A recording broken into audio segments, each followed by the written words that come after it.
অখণ্ড মণ্ডলেশ্বর শ্রী শ্রী স্বামী স্বরূপানন্দ পরমহংস দেবের উপদেশবাণী অখণ্ড সংহিতা বিংশ খণ্ড। সদ্গুরুর শুভাগমনের প্রাক প্রস্তুতি। শলিয়া নিবাসী জনৈক ভদ্রলোক বলিলেন, হাঁ বাবা, আমরা এ কথা স্বীকার করি, জীবনে সদ্গুরুর আবির্ভাবের পূর্বে কতগুলি পূর্ব সূচনার প্রয়োজন আছে। শ্রী শ্রী বাবামণি বলিলেন, নিশ্চয়ই আছে। যে নিজেকে যত অধিক পরিমাণে গ্রাম্য কুসংস্কার থেকে মুক্ত করার চেষ্টা করবে, যে নিজেকে সংযমের পথে আরূঢ় করবার জন্য যত প্রয়াসী হবে, জীবনে শাশ্বত সত্যকে নূতন করে প্রতিষ্ঠিত করার জন্য যে যত অধিকতর আগ্রহী হবে, যথার্থ সদুপদেশদাতা সদ্গুরুর শুভাগমন তার জীবনে তত সহজ, তত সার্থক ও তত সময়োপযোগী হবে। বহু দেববাদের জটিল গ্রন্থি মোচন মানুষের সকল সময়ই একাকী সাধ্য ব্যাপার নয়। গুরুর শক্তি, গুরুর প্রেরণা এই ব্যাপারে অমোঘ।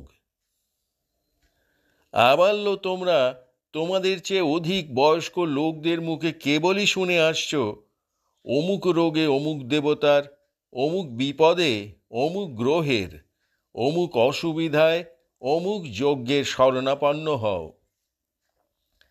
এবং তারা তোমাদের চেয়ে বয়সে বড় বলেই তাদিগকে নির্বিচারে জ্ঞানী বলে ভ্রম করে তাদের বাক্যানুসরণ করেছ, অন্ধের মতন তাদের পদানুবর্তন করেছ।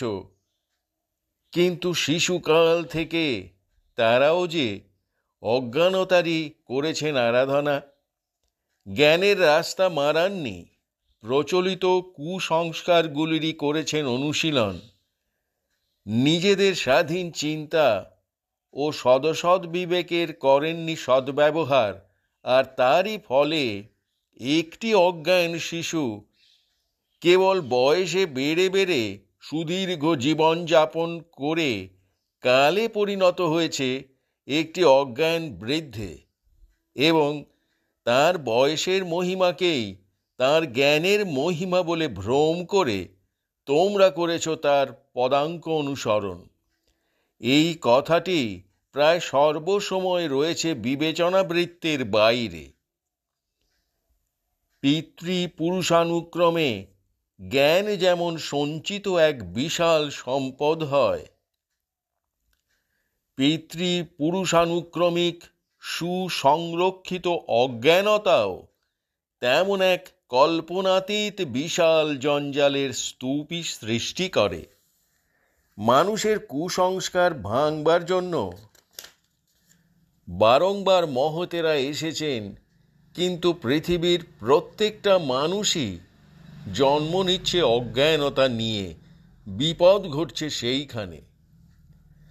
আরবে, পারস্যে, মিশরে, গ্রীসে, রোমে, ইংল্যান্ডে, জার্মানিতে বা অন্যান্য বহু দেশেও বহু দেববাদ ছিল। ইসলাম ও খ্রিস্ট ধর্মের প্রচারের বিশেষ বিশেষ ভঙ্গিগুলি ওইসব দেশকে বহু দেববাদের নাগপাশ থেকে মুক্ত করেছে। সেখানে বাধা ছিল যা যা, তাদের সবগুলিকে অস্ত্র বা যুক্তি অনায়াসে জয় করতে পেরেছে।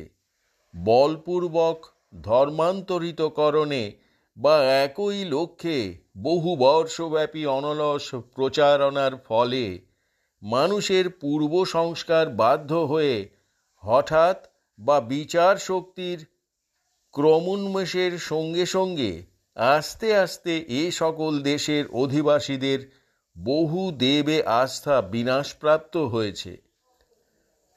কিন্তু রক্তস্রোত, উৎপীড়ন, প্রলোভন বা যুক্তিশাস্ত্র ভারতের নানা দেবদেবীর উপাসকদের মনে সেই পরিবর্তন আনতে পারেনি।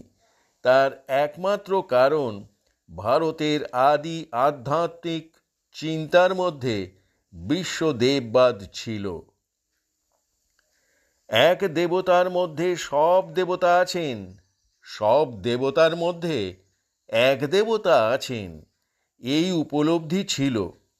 আর নিজেরা একের অদ্বিতীয়ের তুলনারহিত অনন্যের উপাসক হয়েও চারিদিকের নানা খণ্ড খণ্ড দেবতার উপাসকদের প্রতি এদের ছিল ক্ষমাসুন্দর সহিষ্ণুতা। ফলে এক ব্রহ্মবাদী আর্য সাধক নিজের সাধনার সমগোষ্ঠীদের সংখ্যা বাড়াতে পারেননি। আচারে ব্যবহারে নীতিবোধে অনার্যদের ভিতরে সমুন্নতি আনয়নে সমর্থ হলেও ভারতীয় আর্যেরা নিজেদের এক ব্রহ্মবাদকে ব্যাপক বিস্তার দিতে পারেননি বা দিতে চেষ্টা করেননি বলে মনে করতে হয়। কিন্তু বহু দেববাদের সংস্কার থেকে মুক্ত ব্রহ্মবাদকে স্থায়ী আসনে বসাতে হলে পুরুষানুক্রমিকতার হচ্ছে প্রয়োজন। অতএব আমি তেমন গৃহস্থদের খুঁজে বেড়াচ্ছি যারা বংশানুক্রমে একের করবে বন্দনা, একের করবে সাধনা, একের সেবার উদ্দীপনা নিয়ে জীবন সংগ্রামের শত সহস্র বুঝ করবে রচনা। আজকের কুমার কুমারীরা একদিন হবে গৃহস্থ ও গৃহিণী এবং পুরুষানুক্রমিক সত্যের সাধনাকে ধারাবাহিকতার প্রাণোজ্জ্বল রাখার ব্যাপারে তারাই হচ্ছে আমার আশা ও ভরসার একান্ত আধার। গুরু। কোলাপাড়ার যুবকটি প্রশ্ন করিল, আপনি কি তাহলে রেবতীবাবুদের আজ দীক্ষা দেবেন? শ্রী শ্রী বাবামণি হাসিয়া বলিলেন, পাগল হয়েছ? দীক্ষা লাভের জন্য এবাড়ির প্রত্যেকটি প্রাণীর দেহ মন প্রাণ আকুল হোক, অধীর হোক, তবে তো দীক্ষা দিব বা দিব না সেই কথাটা উঠবে।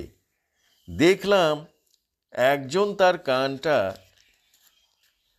আমার মুখের কাছে এনেছে, আর অমনি তাকে একটা মন্ত্র দিয়ে বসলাম আর বললাম, এই বাবা তুমি আমার শিষ্য হয়ে গেলে। আমি এমন গুরু নই। দেখলাম দুদিন ধরে সেবা যত্ন করে ধর্মপিপাসু দম্পতি মনে মনে অশেষ আত্মপ্রসাদ অর্জন করেছে। আর অমনি কান দুটো আমার ঠোঁটের সামনে টেনে এনে একটা মন্ত্র উচ্চারণ করে বলে দিলাম, এই আমি তোদের গুরু হলাম। আমি সেই শ্রেণীর গুরু নই। এত সস্তায় যদি গুরু হওয়া যেত তবে গুরু শব্দটার সঙ্গে এত মর্যাদা, এত মহিমা, এত মাধুর্য কদাচ সংযুক্ত হতো না। ট্রেনে, স্টিমারে, সভাস্থলে, হাটবাজারে, রেল স্টেশনের বিশ্রামশালায় যাকেই দেখব প্রণাম করতে এসেছে তারই কানে একটা মন্ত্র উচ্চারণ করে দিয়ে তাকে আমার শিষ্য শ্রেণীভুক্ত করতে হবে, মানসিক এমন কোনো দুর্বলতা আমার নেই। যার কানে মন্ত্র একটি উচ্চারণ করে শোনাবো তার কাছে আমার প্রত্যাশা থাকবে নয় পুরুষব্যাপী ধারাবাহিক সাধনার, 300 বৎসর ব্যাপী সুগভীর আত্মোন্নয়ন প্রচেষ্টার, সমগ্র দেশ জাতি ও জগতের ভাবী অভ্যুদয়ের প্রতি প্রখর দৃষ্টি প্রসূত অভিনন্দন মনোভাবের। আজ আমি গুরু হলাম মাত্র সমসাময়িক একটা বিশেষ অভীষ্ট সিদ্ধির জন্য, আর গুরু হলাম শুধু একটা লোকের ব্যক্তিগত কুশলের জন্য। গুরুর দায়িত্ব ও কর্তব্য সম্পর্কে আমার উপলব্ধি মাত্র এতটুকুতেই সীমাবদ্ধ নয়। সুতরাং প্রতীক্ষার আমার প্রয়োজন আছে এবং প্রতীক্ষার আমার সামর্থ্যও আছে। একদিন এই পরিবারের ছোট বড় প্রত্যেকটি প্রাণী যখন দীক্ষা লাভের জন্য ব্যাকুল হয়ে সাশ্রু নয়নে বলবে, বাবা শরণ নিলাম, আশ্রয় দাও, কৃপা করো, দীক্ষা সেদিন দিব। কত কত লোককে কত স্থানে দীক্ষা দিচ্ছি, কিন্তু তার মধ্যে কয়জন আগে থেকে ঘরের জঞ্জাল সাফ করেছে? কয়জন নিজেদের তপস্যাকে পুরুষানুক্রমিক করতে চায়? পরবর্তী কোনো সময়ে এই বাড়ির প্রত্যেকটি প্রাণীর দীক্ষা ঠিক এইভাবেই হইয়াছিল। এবং সুখের বিষয় এই যে পোদ্দার বংশের একটি দুইটি শাখায় শ্রী শ্রী বাবামণির প্রদত্ত সাধন পুরুষানুক্রমিকতায় সংবর্ধিত হইবার সৎ সম্ভাবনা লক্ষ্য করা যাইতেছে। পোদ্দার বাড়ির জনসভা। অপরাহ্ন 4 ঘটিকায় পোদ্দার বাড়ির উঠানে একটি জনসভা হইল। জনতা প্রায় 700-800 হইল। তন্মধ্যে মহিলার সংখ্যা খুবই অধিক ছিল এবং যুবক ছিল প্রায় 300। বক্তৃতা শ্রবণকালে যুবকদের মধ্যে এত আগ্রহ লক্ষ্য করা গিয়াছিল যে শ্রী শ্রী বাবামণি বক্তৃতা প্রসঙ্গেই বলিলেন, উচ্চ ভাব যারা অন্তরে সুদীর্ঘকাল এবং সযত্নে পোষণ করতে পারবে, জানবে মহৎ সৃষ্টির অধিকার এবং দায়িত্ব ভগবান তাদের হাতে একদা নিশ্চয়ই তুলে থাকবেন। দাম্পত্য জীবনে সংযম সম্বন্ধে যখন শ্রী শ্রী বাবামণি বলিতেছিলেন, তখন অনেক তরুণী সধবার মুখমণ্ডল যেন চন্দ্রসম প্রভ উজ্জ্বল হইয়া উঠিয়াছিল।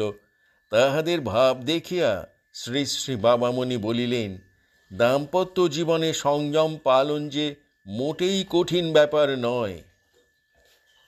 এটা তোমরা 1 মাসের চেষ্টাতেই যে কেউ প্রমাণ করে দিতে পারো। সেই সামর্থ্যের সংবাদ আমি তোমাদের মুখে চোখে আহরণ করতে পারছি। আনন্দিত মনে ব্রহ্মচর্য ও সৎসাহস। শ্রী শ্রী বাবামণি বলিলেন, অকৃতদার অবস্থায় পূর্ণ ব্রহ্মচর্য পালন সহজ সাধ্য। শুধু একটু যত্ন করে, একটু চেষ্টা করে কুসঙ্গ কদালাপ ও কুচর্চা থেকে দূরে থাকতে হবে। কুমারী অবস্থায় মেয়েদের ব্রহ্মচর্য পালন অতীব সহজ। শুধু প্রাণপণ যত্নে পুরুষদের কাছ থেকে একটু দূরে দূরে থাকতে হয়। অবোধ বালক বা সরলা বালিকাকে প্রতারণা করার লোকের অভাব নেই, সুতরাং তাদের সতর্ক থাকতে হয়। নিয়ত সতর্ক থাকা তাদের একটা বড় সাধনা। সর্বদা সশঙ্ক অবস্থায় থাকলে মনোবিকারের সৃষ্টি হতে পারে। এজন্য তাদের প্রয়োজন সানন্দে ও সাল্লাধে ব্রহ্মচর্যকে ব্রতরূপে গ্রহণ করা। সানন্দ চিত্তে যে ব্রহ্মচর্য পালন করে তার মনে শঙ্কার চেয়ে সাহস থাকে বেশি। বিপরীত অবস্থায় এলে আমি নিশ্চয়ই পদাঘাতে তাকে চূর্ণ করব, এই প্রতিজ্ঞা তার ভিতরে জাগে।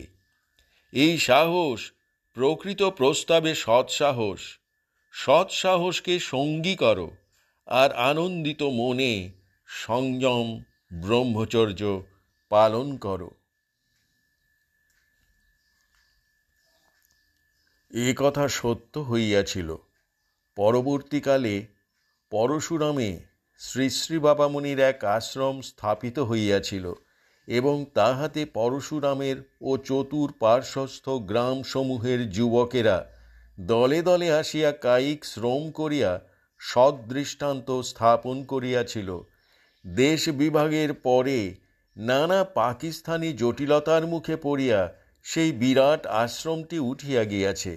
সত্য সত্যই নিকটবর্তী কয়েকটি পল্লীর যুবতী বধূরা নিজ নিজ স্বামীর সহযোগিতায় সুদীর্ঘকাল দাম্পত্য ব্রহ্মচর্য পালনের সফল দৃষ্টান্ত দেখাইতে সমর্থ হইয়াছিলেন। স্বামীকে সংযম পথে টানিয়া আনো। শ্রী শ্রী বাবামণি বলিলেন, যুবতী সধবারা প্রায় প্রত্যেকেই উপলব্ধি করেছে যে তাদের স্বামীরা যে প্রায় প্রতি রজনীতে ইন্দ্রিয়াসক্ত হয় তার প্রধান কারণ তাদের শারীরিক প্রয়োজন নয়, তার প্রধান কারণ তাদের মোহ ও অভ্যাসের কৃতদাসত্ব। শারীরিক প্রয়োজনের তাগিদে পুরুষ তার পত্নীতে আসক্ত হবে, এটা কোনো পাপ কাজ নয়, এটার প্রয়োজন আছে। শরীর যখন সত্য সত্যই রমণকে করে আকাঙ্ক্ষা, তখন তাকে তার প্রার্থনা পূরণ করতে দেওয়াই স্ত্রীর কর্তব্য। কিন্তু অধিকাংশ সময়ই পুরুষের পক্ষে ব্যাপারটা ঠিক তাই নয়। প্রত্যহ একটা কাজ প্রয়োজনে ও নিষ্প্রয়োজনে করতে করতে অভ্যাসের কাছে এমন দাসখত এক একজন পুরুষ লিখে দেয় যে যখন যা দরকার নয় তখন সে তা করবেই করবে। তাকে বাধা দিয়ে ঠেকানো এক শক্ত ব্যাপার। এই সকল স্থলে প্রত্যেক স্ত্রীর উচিত নিজ নিজ স্বামীর বোধোদয় ঘটাবার জন্য একটু শক্ত হওয়া এবং সঙ্গে সঙ্গে অন্তরের স্বাভাবিক প্রেমের বলে স্বামীকে প্রবোধ দেওয়া। দু চারবার এরূপ চেষ্টা বিফল হয়ে যেতে পারে, কিন্তু সত্যি সত্যি দরদি মন যদি হয় কোনো স্ত্রীর, সে নিশ্চয়ই আস্তে আস্তে স্বামীর মদমত্ত হস্তির মতন অবুঝ মনকেও বাগে আনতে পারে। এর শত শত দৃষ্টান্ত সর্বত্র রয়েছে এবং যত স্থানে যত দম্পতি ব্রহ্মচর্য ব্রত পালনে সমর্থ হয়েছে তার শতকরা ৯৫টি স্থানেই স্ত্রীর মহত্ব স্বামীকে সংযমের পথে টেনে এনেছে। বক্তৃতা ২ ঘণ্টা কাল হইল।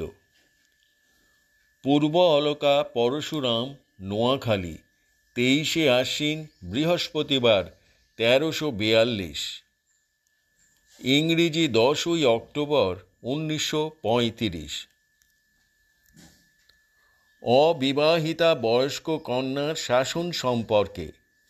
দিনাজপুর জেলা অন্তর্গত কুসুমন্ডি নিবাসী জনৈক পত্র লেখকের পত্রের উত্তরে শ্রী শ্রী বাবামণি লিখিলেন, অবিবাহিতা বয়স্কা কন্যাকে যে কোনো বিষয়ে শাসন করিতে যথেষ্ট বুদ্ধি বিবেচনার এবং বাক্সংযমের প্রয়োজন আছে। মধুর করিয়া যে কথাটি বলা অসম্ভব হইবে, পারতপক্ষে সেই কথাটি উচ্চারণ না করাই হইবে সঙ্গত। রাগের ঝোঁকে বা অভিমানের বশে কিংবা কাহারও কুপরামর্শে উদ্ভিন্ন যৌবনা কন্যা হঠাৎ নিরুদ্দেশ হইলে তাহার সম্ভাবিত বিপদ ও অবশ্যম্ভাবী অপবাদ তাহার জীবন গতিকে শেষ পর্যন্ত কোন পথে পরিচালিত করিবে তাহা কেহ কল্পনা করিতে পারে না।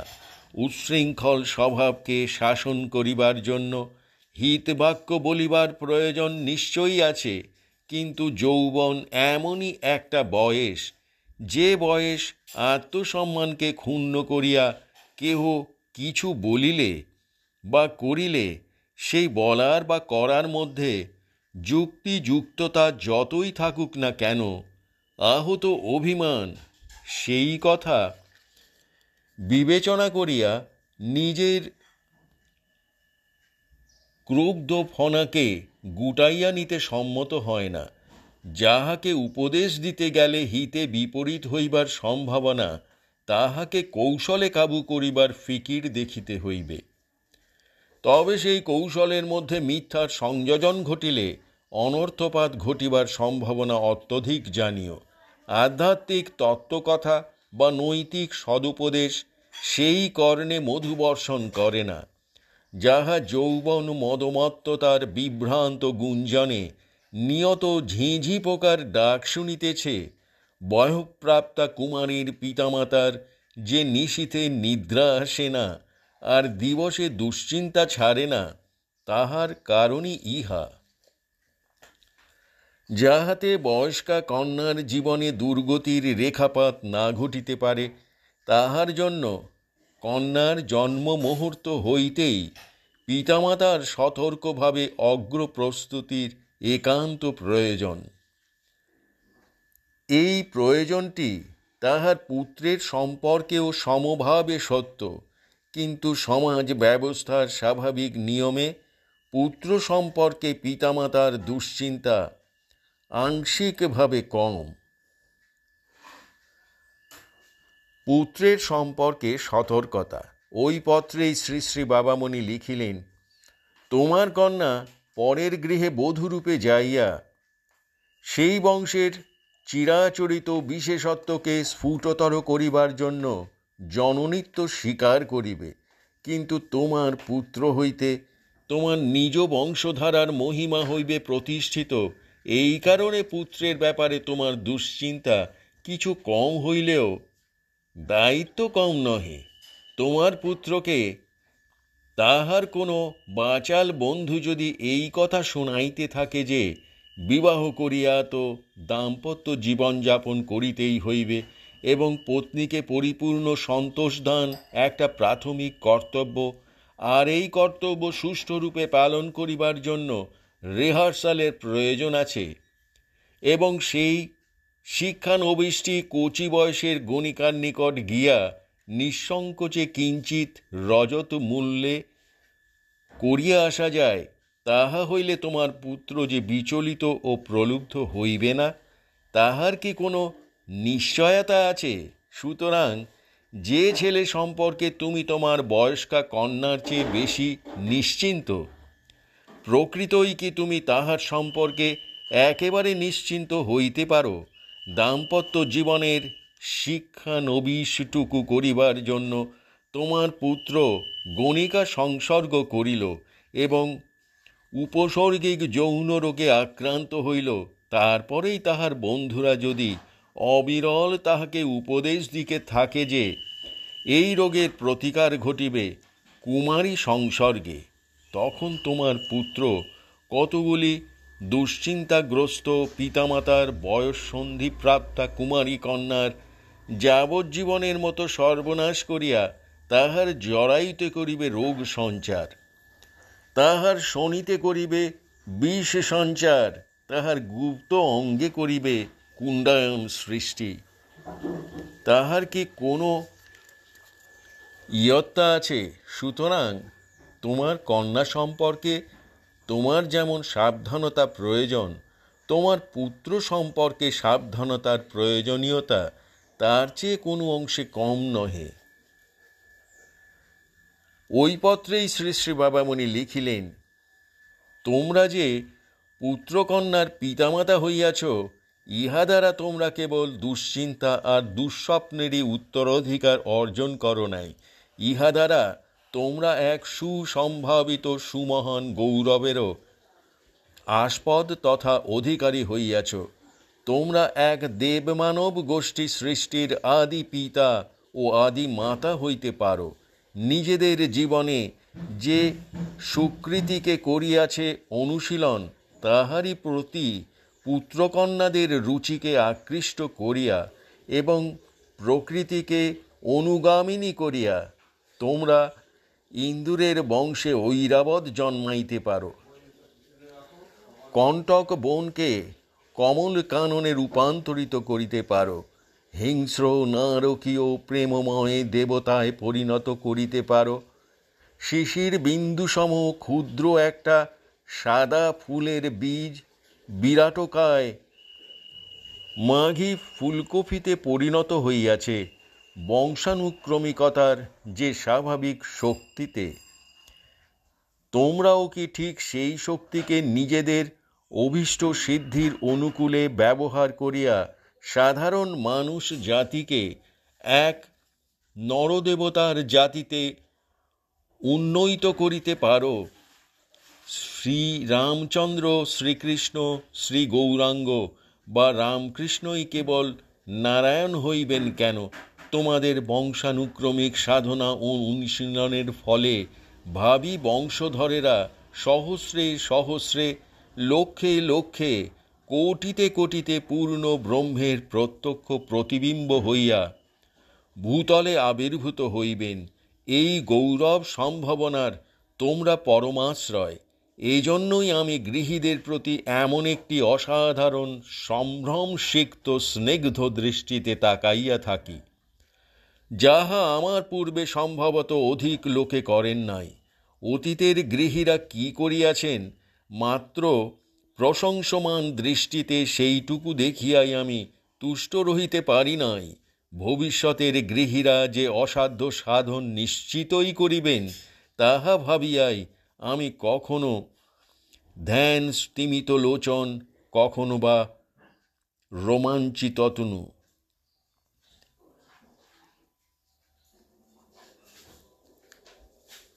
কাম বিকার স্বাভাবিক। শ্রী শ্রী বাবামণি আরও লিখিলেন, মানুষের বংশবিস্তার পৃথিবীতে কমপক্ষে কয়েক লক্ষ বৎসর ধরিয়া একটি সুনির্দিষ্ট দৈহিক প্রক্রিয়ার মধ্য দিয়া ঘটিয়াছে। একজন যীশুখ্রিস্টের মাত্র অপৌরুষিক ব্যবস্থার মধ্য দিয়া জন্মগ্রহণের কাহিনী শুনিতে পাই। একজন যুধিষ্ঠিরকে যোগ বলে বিন্দুর কর্তৃক জন্মদানের কথা ভারত পুরাণে নাকি একবার খুব অস্পষ্টভাবে উল্লেখিত হইয়াছে, কিন্তু মাতৃ জরায়ুর আশ্রয়ে তাহাদেরও প্রয়োজন হইয়াছিল। কর্ণ, অর্জুন, ভীম, এমনকি মাতৃসূতদেরও জন্ম দেবতাদের দ্বারা ঘটিলেও তাহাতে গর্ভদাতা ও গর্ভয়িত্রীর মধ্যে শারীরিক ঠিক সেই ব্যবস্থাগুলিরই প্রয়োজন হইয়াছিল, যাহা অদ্যকার দিনের অতি সাধারণ অদেবতা দম্পতিরও সন্তান জননের ব্যাপারে প্রয়োজন হয়। মানুষরূপে বিকশিত হইবার প্রারম্ভ মুহূর্ত হইতেই এই জীবটির জন্মদান ও গর্ভগ্রহণ প্রথা যে সকল শারীরিক ক্রিয়ার অঙ্গীভূত ছিল, আজও ঠিক তাহাই বিদ্যমান রহিয়াছে বিধায় যে কেহ মানুষরূপে জন্মগ্রহণ করুক, তাহার ওই জীবন মধ্যে ওই সুনির্দিষ্ট একটি প্রক্রিয়ার অনুশীলনের দিকে স্বাভাবিক একটি ঝোঁক থাকিয়াই যায়। এজন্যই একটা নির্দিষ্ট বয়সে এক এক প্রকারের সুনির্দিষ্ট মনোবিপ্লব প্রত্যেক ব্যক্তির পক্ষেই অবশ্যম্ভাবী। সুতরাং কৈশোরোদ্গমের সময় হইতেই কি পুরুষ কি নারী প্রত্যেকের পক্ষে উদ্দাম কাম বিকার স্বাভাবিক। কিন্তু এই কাম বিকারকে নিরঙ্কুশতার অপবাদ হইতে মুক্ত করিয়া সুদক্ষ ধানুষ্কের হস্তধৃত ধনুর্বাণের ন্যায় একান্ত অনুগত করিবার সামর্থ্য মানুষেরই আছে। হরি ওম।